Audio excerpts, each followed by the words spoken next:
क्या आपने कभी सोचा है कि आज हम जिस हिंदी को जानते हैं उसकी जड़ों को असल में किसने मैप किया था?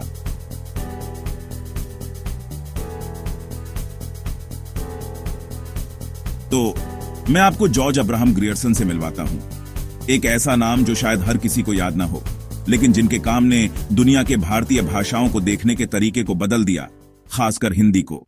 ग्रियर्सन एक ब्रिटिश लिंग्विस्ट थे और 19वीं सदी के अंत के आसपास उन्होंने एक बहुत बड़ी एडवेंचर शुरू की, linguistic survey on off India. 1894 से 1927 तक उन्होंने भारत के लिंग्विस्टिक लैंडस्केप को पहले कभी किसी ने नहीं किया था। वैसे ट्रैवल किया, स्टडी किया और एनालाइज किया। कल्पना कीजिए कि एक पूरे सबकॉन्टिनेंट में सैकड़ों भाषाओं और बोलियों को कैटेगराइज करने की कोशिश करना, उन्होंने यही किया। तो उन्होंने हिंदी में क्या कंट्रीब्यूट किया? सबसे पहले ग्रियर्सन ने हमें भारतीय भाषाओं का पहला साइंटिफिक क्लासिफिकेशन दिया। उन्होंने 179 भाषाओं और 544 बोलियों का अध्ययन किया। उन्हें 3 मेजर फैमिलीज में ग्रुप किया, इंडो आर्यन, द्रविडियन और ऑन्स्ट्रो एशियाटिक। हिंदी बेशक इंडो आर्यन फैमिली से बिलोंग करती है, पंजाबी, बंगाली और गुजराती के साथ। लेकिन ग्रियर्सन यही नहीं रुके। उन्होंने हिंदी को एक अकेली भाषा के रूप में नहीं, बल्कि एक पूरे ग्रुप के रूप में देखा।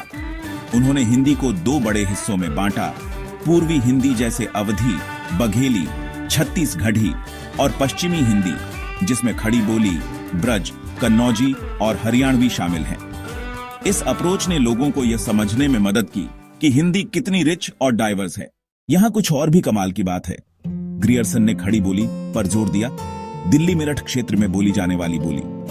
उन्होंने पहचाना कि यह वह बेस है जिससे मॉडर्न स्टैंडर्ड हिंदी इवॉल्व होगी। आज जब हम हिंदी बोलते या लिखते हैं तो हम मूल रूप से खड़ी बोली की नींव पर निर्भर हैं, जिसे ग्रियर्सन ने एक सदी से भी पहले हाईलाइट किया था। लेकिन उन्होंने दूसरी बोलियों को इग्नोर नहीं किया। ग्रियर्सन ने जोर दिया कि ब्रज, अवधी और बुंदेली जैसी बोलियां सिर्फ टूटी हुई हिंदी नहीं हैं, वे अपनी हिस्ट्री, लिटरेचर और ब्यूटी वाली भाषाएं हैं। उन्होंने उनकी इंडिविजुअलिटी का सम्मान किया, रिसर्च को एनकरेज किया और यह सुनिश्चित किया कि हिंदी की पॉपुलैरिटी बढ़ने के साथ उन्हें भूला ना जाए। ग्रियर्सन के सबसे लास्टिंग कंट्रीब्यूशन में से एक हिंदी की हिस्टोरिकल जर्नी को ट्रेस करना था, संस्कृत से प्राकृत तक, अपभ्रंश तक, अवहट्ठ तक, फिर ब्रज और अवधी जैसी बोलियों तक और अंत में खड़ी बोली हिंदी तक। उनके काम ने स्टेप बाय स्टेप यह साबित किया कि हिंदी कैसे इवॉल्व हुई और क्यों यह एक मेजर वर्ल्ड लैंग्वेज के रूप में अपनी जगह डिजर्व करती है। तो अगली बार जब आप कोई हिंदी किताब उठाएं या अपने दोस्तों के साथ चैट करें तो याद रखें, जॉर्ज ग्रियर्सन के जीवन भर के काम ने उस भाषा को आकार देने में मदद की जिसे आप प्यार करते हैं। उनका सर्वे आज भी उन लोगों के लिए एक गोल्ड माइन है जो हिंदी की जड़ों में और गहराई से जाना चाहते हैं। आज के लिए बस इतना ही। अगर आप और हिडन लैंग्वेज स्टोरीज के बारे में क्यूरियस हैं तो लाइक और सब्सक्राइब करें। देखने के लिए धन्यवाद।